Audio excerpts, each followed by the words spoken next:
In this lecture, we will be looking at a variety of topics having to do with migrant populations and residential patterns. In our brief examination of the Allen and Turner article, we boiled their study down to really three important questions or perspectives. And I'll review those as part of this lecture. First, Allen and Turner took a look at the idea of residential concentration and whether or not that either weakened or accelerated the process of assimilation in a host society environment. The next piece that they took a look at had to do with, again, residential concentration as part of a stage of assimilation in terms of how people are flowing into a urban or rural environment from, let's say, an international environment, and then how they are assimilating or blending in to the new culture. And then the third and final perspective is this idea of concentration, again, residential concentration, and how migrants experience cityscapes. So, how do they experience the city? Now, we can look at this from a wide variety of perspectives. We can take a look at it from maybe a modern perspective and an anthropological or sociological point of view. We can take a look at it historically and put the thinking cap on of a social historian. We can also take a look at it through a social justice lens and an urban planning lens to get a sense of what an urban landscape can do to better, in this case, accommodate populations from diverse ethnic backgrounds, including linguistic backgrounds. Well, sociologist Philip Kasnitz provides us with some important research that connects directly with the ideas that Allen and Turner were proposing. He took a look at ethnic communities in urban centers, specifically those that were associated with a homeland environment of the Caribbean Sea. These were people that were coming from the French West Indies, a variety of racial and ethnic backgrounds, a variety of linguistic backgrounds, but common historical circumstances that they shared under the colonial rule of both the French and the English.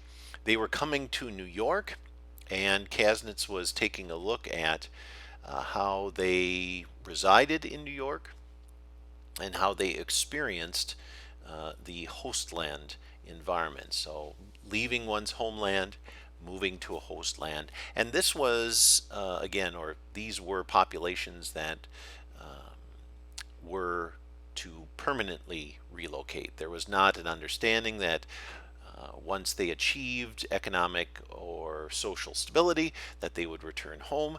No, rather, this was a situation where they were moving to New York, establishing communities, and inviting generally family relatives from the West Indies to come and join them as well.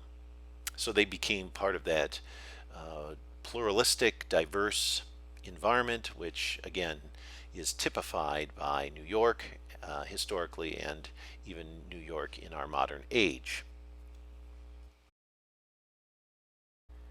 When Kasnitz was looking at this phenomenon, he took kind of a two-part perspective in his research. He looked at it historically, but then he also looked at it in terms of how it is being experienced today.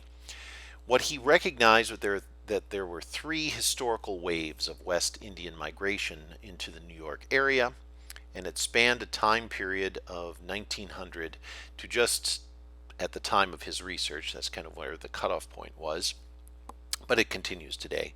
So 1900 to 1984. Now, what he noticed is that with each wave of migration, there was some really unique patterns sociologically. Each of these waves was composed of different Caribbean ethnicities and different economic classes. So people that were relocating to New York, we see this also in Florida.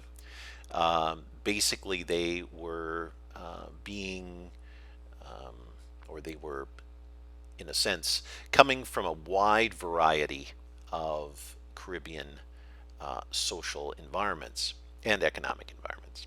He also noticed that each wave of migrants, again, he really recognized three primary waves. Each wave arrived under different hostland conditions, meaning when they arrived in New York, whether it was at the turn of the century or it was during the post World War II era or it was during our own Cultural Revolution or it was during the 1980s, people were, in a sense, compartmentalized. They were treated legally and economically different. And so he was really trying to understand that. Of the three waves, the third and final wave he identified as occurring between 1965 and 1984, and he really spent a lot of time looking at this more modern phenomenon. So, what do we see in this ethnic enclave that is developing in New York? We really see a cross section of Caribbean society and Caribbean culture.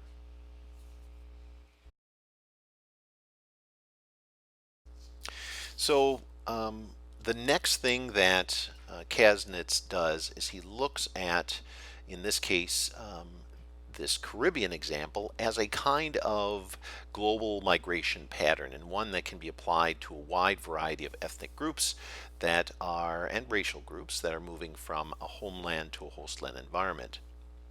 What he noted is that upon arrival, Caribbean immigrants, if they were legal, immediately became part of an informal economic and social network.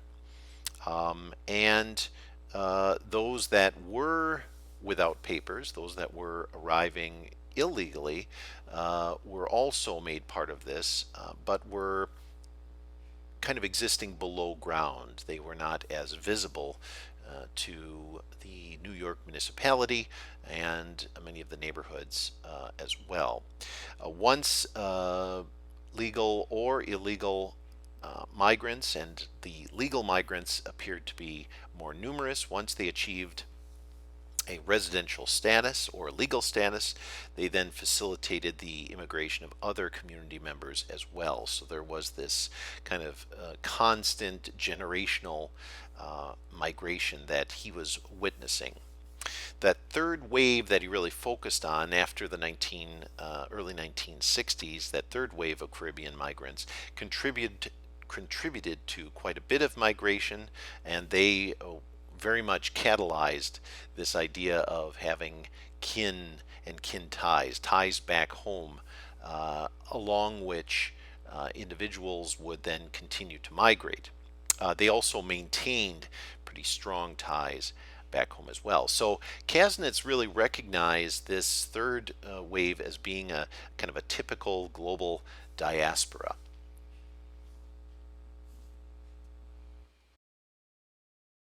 Now, when migrants arrived in New York, they developed very strong residential patterns, and these were very, very concentrated. They became ethnic enclaves of the kind that Turner and Allen were describing. Kasnitz also recognized this residential pattern and these strong social ties back home as part of a larger theme of transnationalism. He writes, this transnationalism extends beyond the issue of legal citizenship.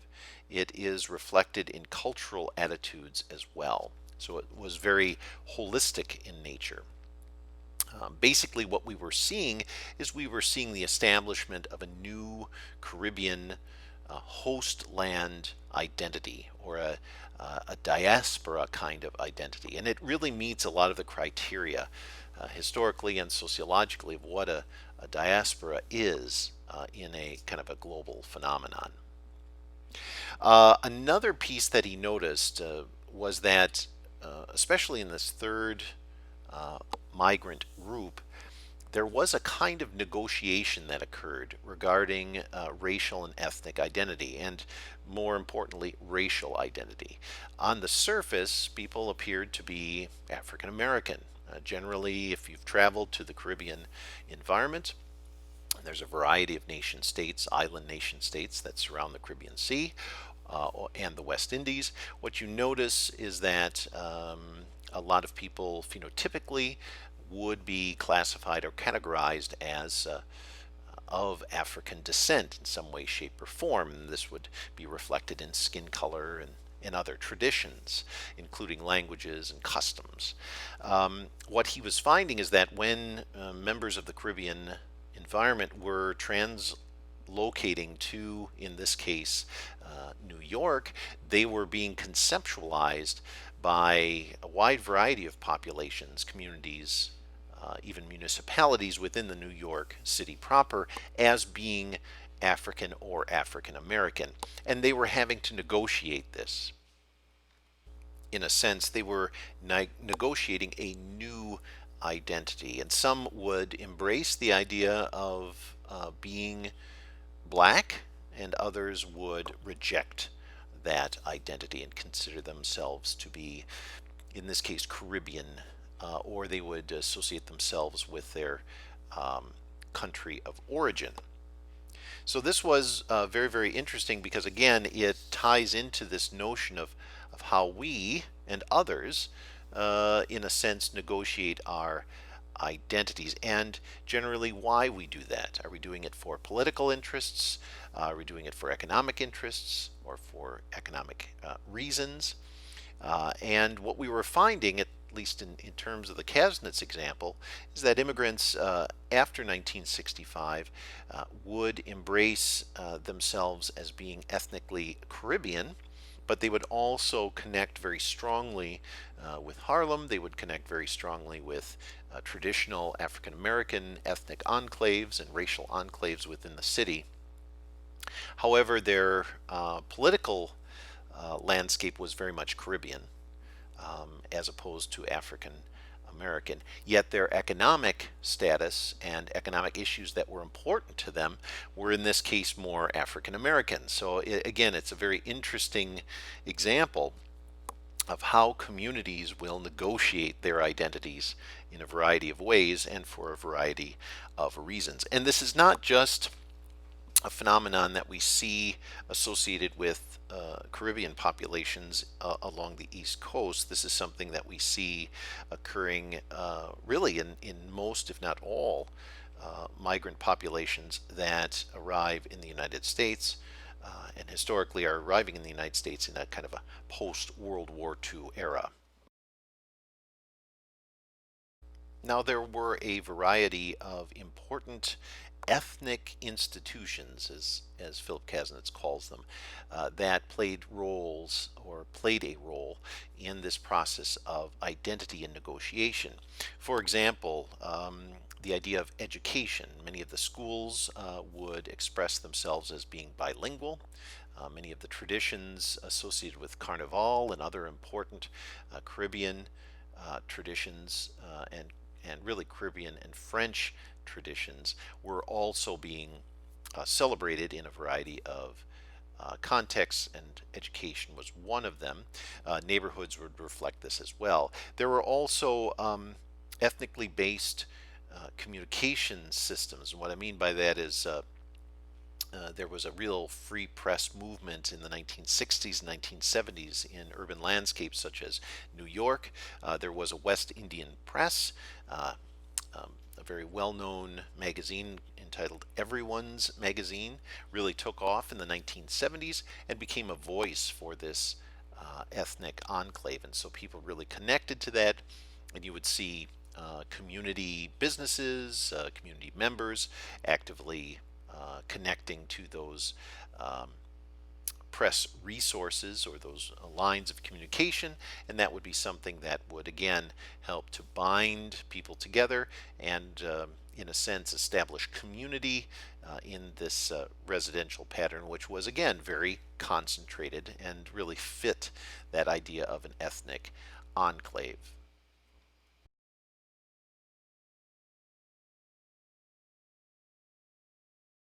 Here we see a very good example from Kasnitz's work, two maps depicting varying concentrations of foreign-born African American or black individuals living in Brooklyn who are in some way, shape, or form with regard to their kind of homeland point of origin being, in this case, of a Caribbean ethnicity. And so we see how over time that kind of enclave develops and how that concentration begins, residential concentration begins to really express itself there.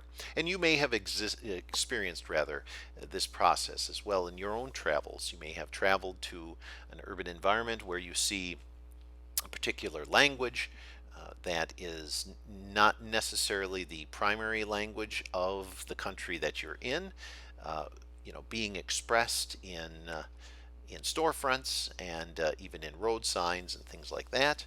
You may see important historical figures, roadways being named after important historical figures in these ethnic populations and their history. You, of course, hear a wide variety of languages being spoken. But again, this phenomenon is really, in a sense, relegated to American urban environments. And so if you have had a chance to see that, that is really what we're talking about here as well. So the kind of process that Philip Kasnitz connects this example that we're looking at to is that transnational process. It's a global process. It is diaspora in terms of community building, but it is also what he refers to as a uniquely Caribbeanization uh, phenomenon. The idea that the Caribbean maps itself out. It Caribbeanizes a landscape, and in both a formal and informal way. And we see this both socially, well, we see it more than just two things: socially, economically, and politically. So that's a very interesting phenomenon. And the idea of negotiating one's identity along a kind of spectrum that's both historical and modern, and one that's very, very fluid. This is very much of an example for that as well.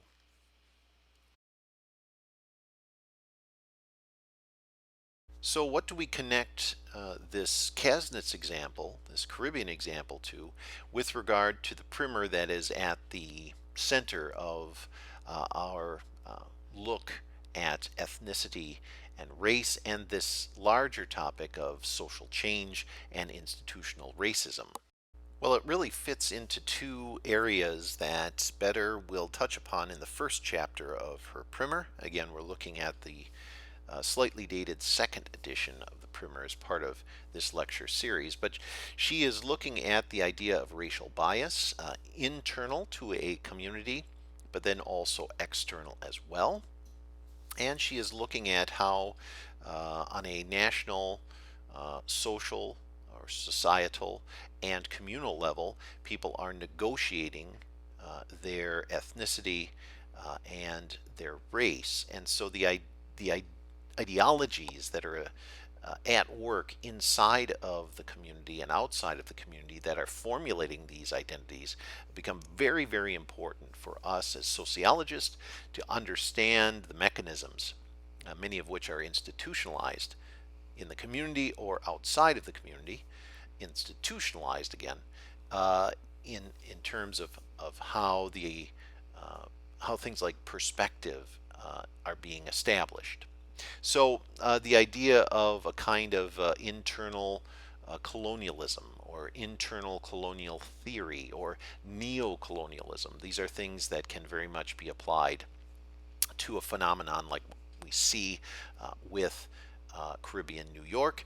It can also be applied to other diasporas, things like the phenomenon residentially and commercially of Chinatown in a variety of American landscapes. We can also see Marxist processes at work, especially when we're taking a look at economic kinds of or class-based kinds of experiences as internal ideologies. And of course, how communities are being perceived by people who are in the hostland environment as their economic landscape changes as well. So these are things that, again, become very important. How does the idea of a Caribbean community become conceptualized within the community, by the people who are actively part of this process and their social relationships, and then by people outside of that community who are trying to conceptualize this new and fluid phenomenon that they're experiencing as part of their cityscape. Take a moment again to repackage the Caribbean example as it relates to our deference and demeanor spectrum, again, rooted in the ideas of both Irving Goffman and then, of course, Shirley Better as well. The idea here is that when we look at this spectrum and try to understand what's going on internally, in our ethnic enclave, we really should focus very strongly on the idea of social relationships. And it's not just social relationships internally, internal to the community, but also social relationships along those kind of kin tie patterns or kinship patterns back home. The idea that I am kind of the first of my family to arrive in the United States. I establish myself in New York. I establish myself within a community of people who have similar experiences and a similar background linguistically, ethnically, racially, um, who are also, again, experiencing something similar as it relates to how the surrounding society is viewing them. And then I connect back home, sending money back home, which is very, very common across a variety of migrant landscapes, but then also paving the way or building a bridge for others within my family who I have more intimate social relationships with, others within my family, to then come to the United States and and follow those bridges and follow those networks of relationships to now assimilate even more rapidly than maybe I had experienced when I first arrived. And again, assimilation, it's not a bad word per se.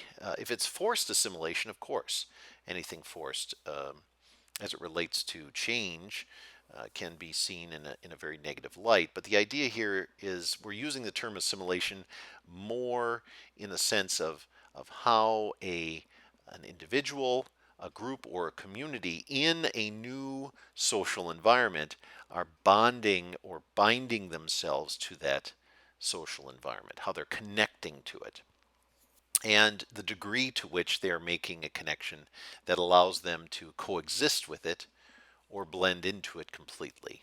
Right? So if I get to the point where I self identify as American, now I have, in a sense, or that represents a kind of um, it represents linguistic evidence, ethnographic evidence for my assimilation into American society, into the American national culture.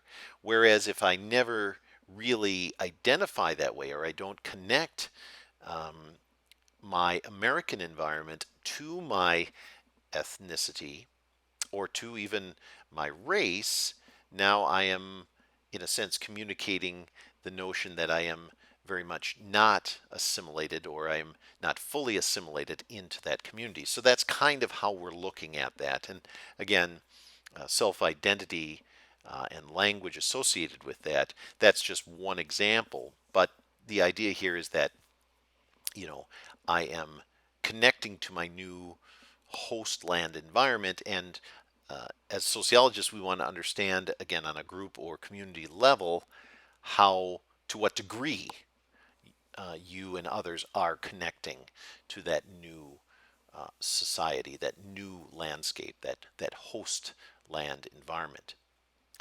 Now, other processes that you've been reading about that we've been talking about as part of our lecture series, things like enculturation and acculturation and socialization, all of those are also going on, but their scale is smaller in terms of that larger topic of assimilation. So, just to review again, enculturation would be more to, or would speak more to the idea of how I initially became aware of being Caribbean or Jamaican or Haitian or whatever my ethnic identity is. Acculturation would be maybe associated with how I may speak French as well as English and my indigenous tongue. That is, in a sense, a representation of how I have been also socialized or enculturated by an outside force that now is part of my everyday life. So the idea of blending would be more of the acculturation. Sometimes even losing or replacing can be part of acculturation. And then socialization is kind of occurring in both of those environments. Socialization is then how I, as the individual, am being moved through these larger processes.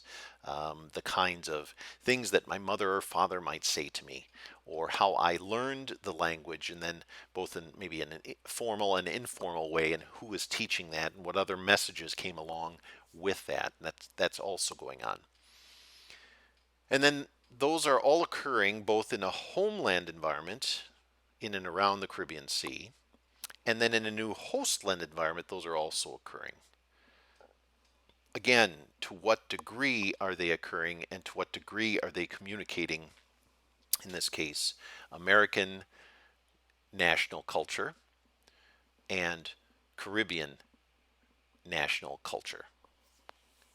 Um, Another thing to consider, and you've kind of seen how the label changed here as it relates to social institutions and how they are factored into this process, is the functionality of relationships.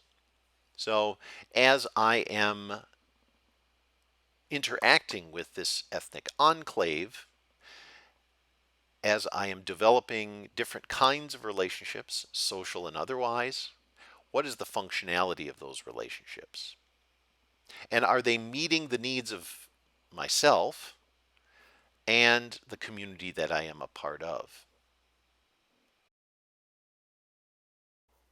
So, again, just to review, what kinds of relationships are bound up in this process of developing residential patterns, establishing community, and assimilating to some degree? How do those relationships then translate into specific kinds of social roles that individuals and groups within that culture play?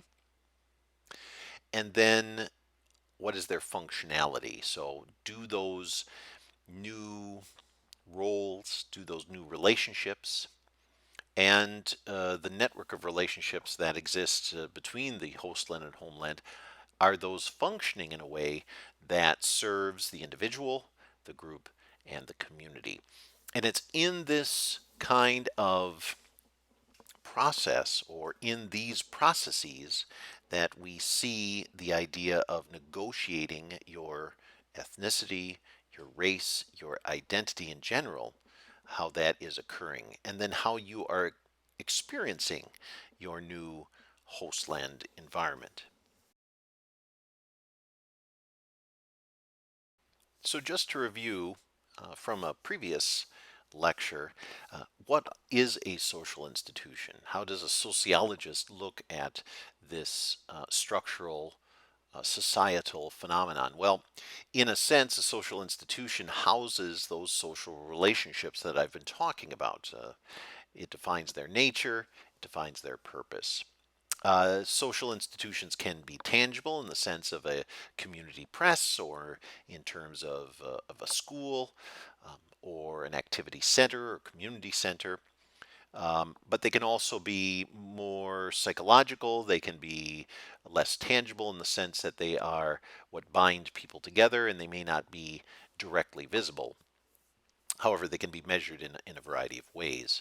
We do recognize then that social institutions, and to a degree the relationships inside of them, are pretty rigid. They will not change as rapidly as, let's say, popular culture and fads and interests would change. These are things that are part of a community-wide history, part of a social history, and again, they would be more rigid over time. However, they are not immune to change. They may change. It just occurs on a much larger scale of time than maybe an interest having to do with the clothing style or diet or or some sort of social practice as it relates to a technology. When we take a closer look then at the nature of role players, then we realize that they also play a very important role in the overall establishment of a community and how that community, person to person, group to group, negotiates identity. So, role players, by their nature, according to sociologists, are problem solvers, right? They are fulfilling a role, and that role has a specific purpose to play. They conform to the expectations of the parent culture. The idea here is that the culture and the process of enculturation establishes in the mind of the individual and those that make up groups and, of course, the community itself, who those role players are and what duties or what responsibilities those role players have in maintaining group structure and in allowing the community to survive in a fashion or in a way that is pleasing to all of those who are involved. And then again, when we think about what a typical, maybe the first role player is in one's life, or the group of role players that are important to enculturation and socialization initially in the life of the individual. This would be found in the family as a or the institution of the household. One of the more important considerations we also have to make in terms of how roles and social relationships function relates to how a society and how the parent culture is produced and reproduced over time. Now, what this is doing is this is evoking the ideas of Pierre Bourdieu and other social anthropologists as they look more closely at the workings of relationships and how they ultimately function. And we addressed this idea of functionality a few slides ago. The anthropologist, the sociologist, he or she is extremely interested in how a society is maintained throughout its history. Now we know that societies will change. The basis of our primer is that institutionalized racism, cultural privilege, all of these other forces are always understood in light of how a society is changing through time and its unique history. However, we realize that social role players and their relationships, those relationships that they partake in on a daily basis, are designed to maintain the structure of the society from one generation to the next. Education is a very good example of this. Social structure and its replication is really important as it relates to how a society is maintained over time, how communities identify themselves, how they circumscribe themselves over time, how they protect themselves. And of course, we see this in things like residential patterning and in this case, annual celebrations, religious practices, so on and so forth. Now, there are four important perspectives that we have to take on when we're looking at this topic of social reproduction as it relates to the decision making of the community. And so let me spell these out for you real quickly.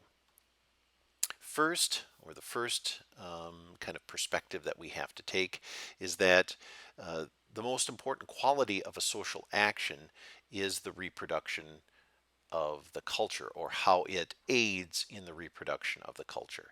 Things that are considered to be expectations of a society have to achieve this.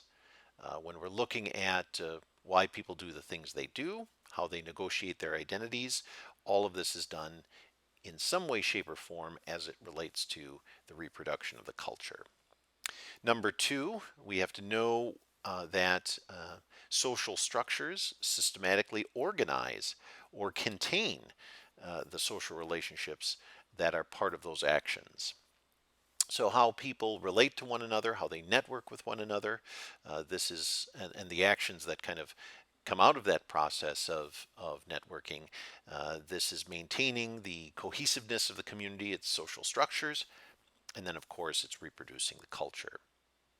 Third, we want to know that the social structures themselves can be social institutions, right? There is a kind of similarity between all of this. The idea that the institutions function to structure the society, and that that structure over time is designed to maintain and replicate the culture. And we'll see this play out in a variety of examples as we move through them. Ironically, the social institutions sometimes can actively maintain cultural privilege, and they can maintain, in this case, discrimination. And then, fourth and finally, we want to understand something about how the social groups within a community, within a society, are structured and their nature, how they are defined, um, how they establish membership and maintain membership, how individuals within those social groups identify as they relate to these varying levels of groupings within a society. So, um, again, just to really review here, knowing the most important quality that the social action replicates the culture. Number two, knowing that social structures systematically organize and maintain social relationships, and that those social relationships aid in social actions. Then that social structures themselves can be synonymous with social institutions and what they do. And then, fourth and finally, knowing that social groups are, again, structured themselves and that they are very much of a functional unit in this process over time. So, as you continue in your readings, as you start to engage the second chapter of Shirley Better's work, please frame a lot of her examples and a lot of her key terms as they relate to things like ideology, psychic reward, even how there are political, social, and economic forces having to do with group activities in the establishment of a society and in maintaining its history, good, bad, and otherwise. Keep all of this in mind as you're looking at that, and then consider how the idea of social reproduction relates to forces of bigotry, bias, and prejudice within a society. What is being maintained and why? How does that relate to, in a sense, the history of a community, such as an ethnic enclave that we looked at initially in this lecture? And then how is that going to, in a sense, help us to better understand what can be done on a public level, on a municipal level, to be able to, in a sense, allow people to have a strong sense of community and identity, to negotiate their identity over time, and then to eventually assimilate, if that is their choice, into the host culture or into the surrounding society.